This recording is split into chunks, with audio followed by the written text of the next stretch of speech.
Conocer, comprender, cuestionar, decidir.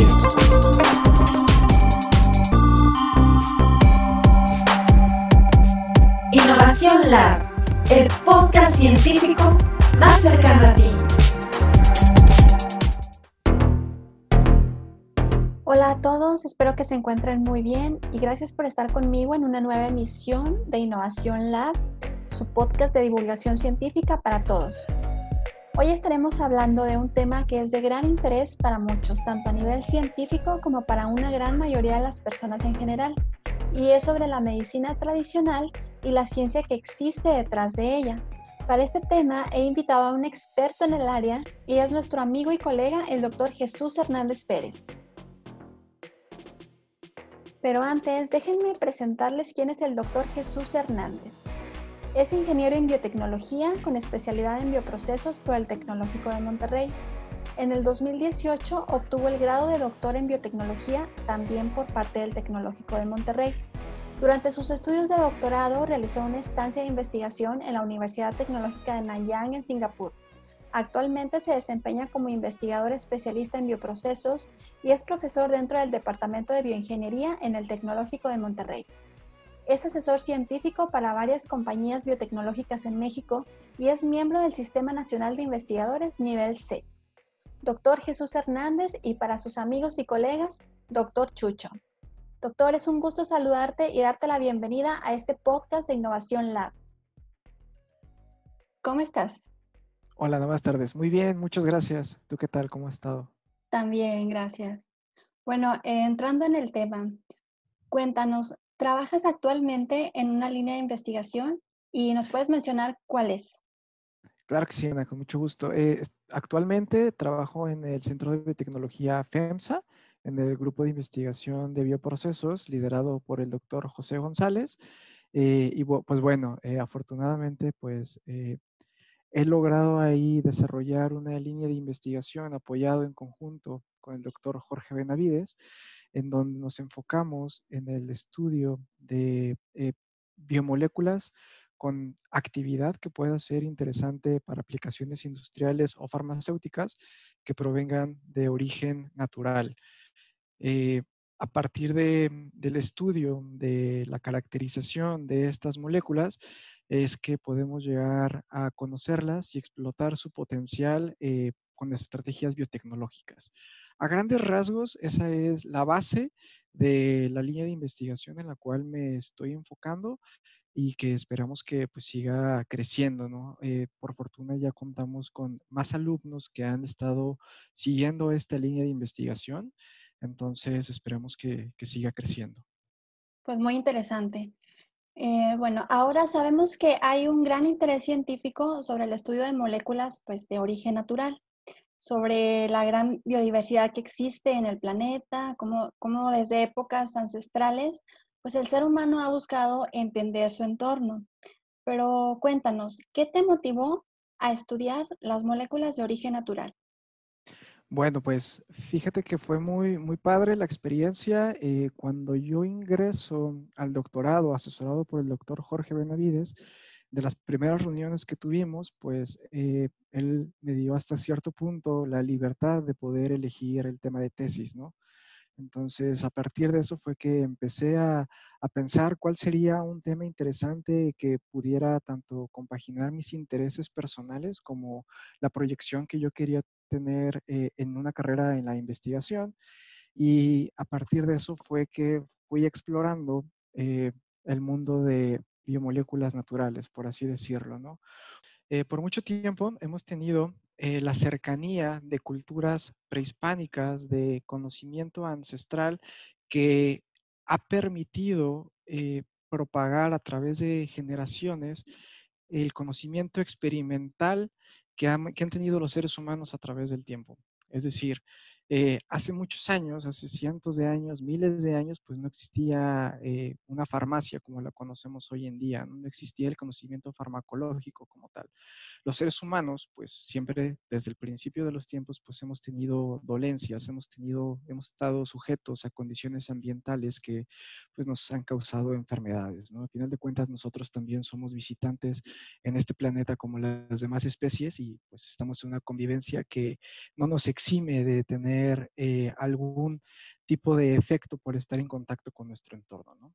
De esta misma forma es que los seres humanos hemos logrado a través de la prueba y el error, a través de esta curiosidad de explorar el mundo, desarrollar conocimiento etnofarmacológico, que no es otra cosa sino eh, tomar una planta, tomar un animal, tomar ciertos ingredientes de nuestro entorno, del mundo, y probarlos, ¿no? O sea, comerlos, ponérnoslo en la piel, hacer ungüentos, etcétera, ¿no? Seguramente más de una ocasión algún ser humano se envenenó con algunas sustancias que estuvo consumiendo, ¿no? Pero fue a partir de este tipo de experiencias que eh, personas sabias han podido ir recopilando esta información que puede llegar incluso a curar enfermedades, quizá no de una forma tan precisa y quizá no cuadros tan complejos como los que podemos describir hoy en día en la medicina moderna,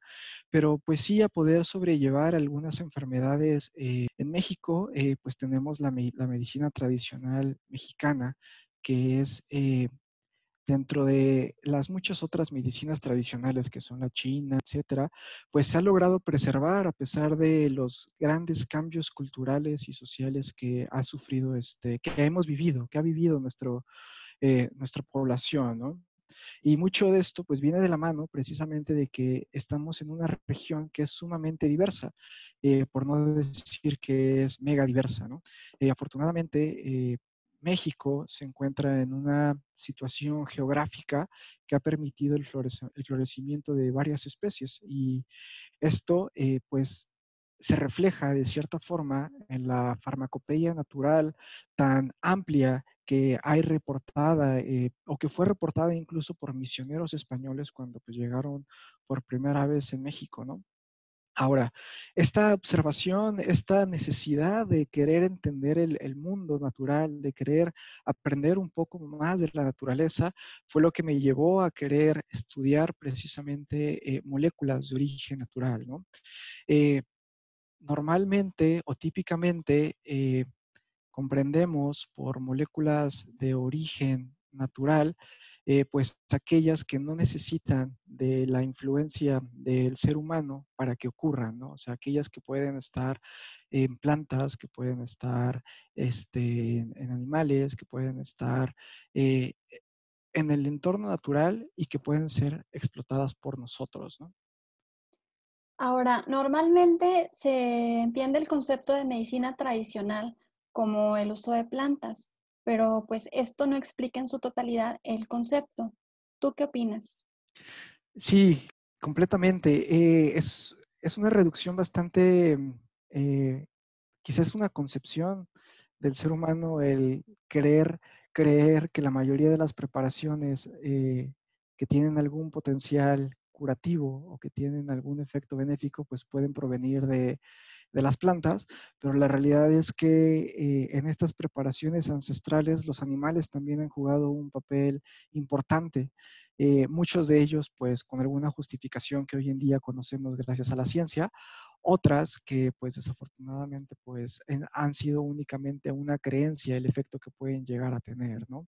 Pero sí, definitivamente los animales tienen un papel mucho más importante del que nosotros creemos en las preparaciones tradicionales, al igual que lo pueden ser, por ejemplo, los hongos, las setas, y muy seguramente yo no he encontrado hasta el momento algún reporte donde lo utilicen como más allá que parte de la dieta, pero incluso hasta la utilización de microalgas, por ejemplo, o de otros organismos que normalmente no vemos como que pudieran tener algún potencial o que pudieran haber sido explotadas en el pasado con algún potencial más allá del nutritivo u ornamental, pues seguramente también tuvieron algún papel en el desarrollo de algunas formulaciones con aplicaciones médicas, ¿no?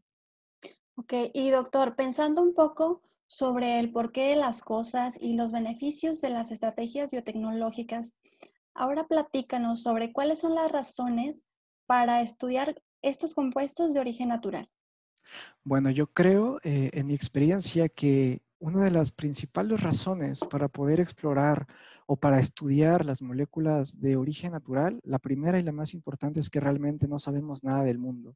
Conocemos muy poco de él y yo creo que una de nuestras responsabilidades como investigadores, pues es tratar de dar un poquito más de luz acerca del mundo natural, acerca de qué es lo que nos rodea y de qué forma puede ser la segunda razón, de qué forma nosotros podemos hacer uso de esta naturaleza para beneficio no solamente de la humanidad, sino para beneficio del mundo, que es otra de las razones por las cuales hacer, desde mi punto de vista, un estudio con perspectiva biotecnológica puede ser importante, ya que irónicamente la biología o el estudio de la biología muchas veces conlleva la depredación.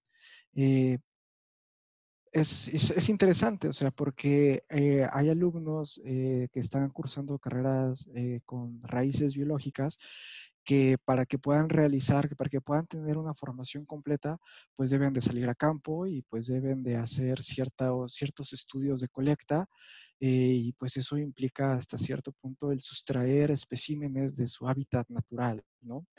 Y yo creo que afortunadamente hoy en día con la tecnología que poseemos, podemos estudiar estos organismos y poder identificar aquellas moléculas que sean interesantes para que nosotros podamos replicarlas utilizando la tecnología de ADN recombinante para generarlas en un laboratorio, en un ambiente controlado que ya no necesite el estar explotando constantemente el medio ambiente y tengamos que poner alguna especie en una posición de extinción, que es otro de los objetivos que debemos de tener como investigadores del área biológica, que es la parte de conservación de las especies, ¿no? Si nosotros podemos aprender del mundo sin tener que dañarlo, pues yo creo que estaremos en un muy buen camino para poder devolver un poquito a la tierra lo mucho que nos ha dado, ¿no? Así es. En tu tesis de doctorado mencionas que en épocas prehispánicas los problemas de la piel, como por ejemplo las infecciones, pues eran muy frecuentes. Cuéntanos un poco a nuestros suscriptores y oyentes algo sobre esto. Claro que sí, pues como te venía comentando hace poquillo, a partir de esta necesidad o de este interés mezclado de lo que yo estaba buscando en mi doctorado o aprender a hacer mi doctorado con mis intereses personales, pues me topé con un artículo de un investigador mexicano precisamente que había hecho estudios etnofarmacológicos en varias regiones del país, ¿no?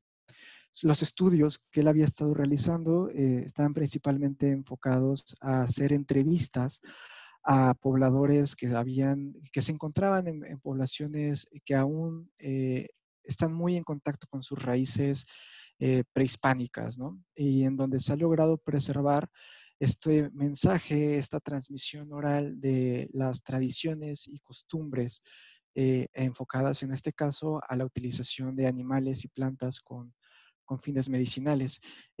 Este investigador, en su artículo, entre algunas de las especies que describía, pues mencionó al anfibio Dryophytes arenicolor.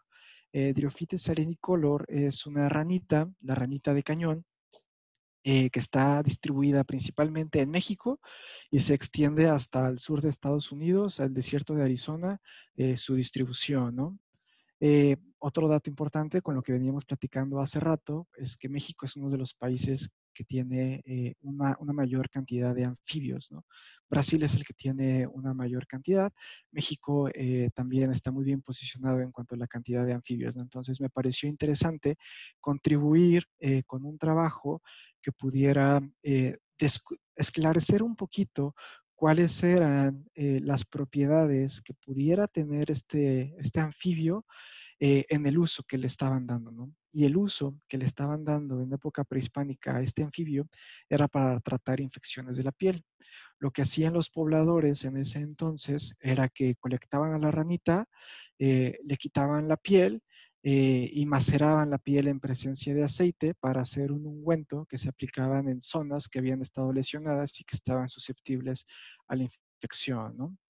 Esto va muy en línea, esta anécdota, por así decirlo, o este mensaje que se fue transmitiendo de generación en generación, cuando yo lo leí, lo encontré muy en línea con el resto de investigaciones que se habían hecho a los anfibios y particularmente a las secreciones epidérmicas de los anfibios, de las cuales se ha descrito que sus secreciones son muy ricas en péptidos, principalmente péptidos y muchas otras sustancias como alcaloides, flavonoides, etcétera, ¿no? En donde muchos de estas moléculas de origen natural, de estos péptidos, su actividad principal o la primordial que se había descrito es una actividad antimicrobiana. Entonces, cuando encuentro o cuando compagino esta información, pues lo primero que pensé honestamente, pues fue, pues va a estar fácil, ¿no? O sea, voy a poder hacer un estudio de las secreciones epidérmicas buscando un péptido y voy a sustentarlo con que pues los péptidos están ampliamente distribuidos en las secreciones epidérmicas y la actividad antimicrobiana pues también seguramente la voy a poder justificar fácilmente, ¿no? Para mi sorpresa, pues cuando yo empecé a hacer estos estudios, cuando tuve ya la oportunidad de realizar las extracciones de secreciones epidérmicas a los anfibios y poder hacer un gel de acrilamida para poder ver la distribución del proteoma de esta ranita, me encontré con la sorpresa de que pues, no había ningún péptido.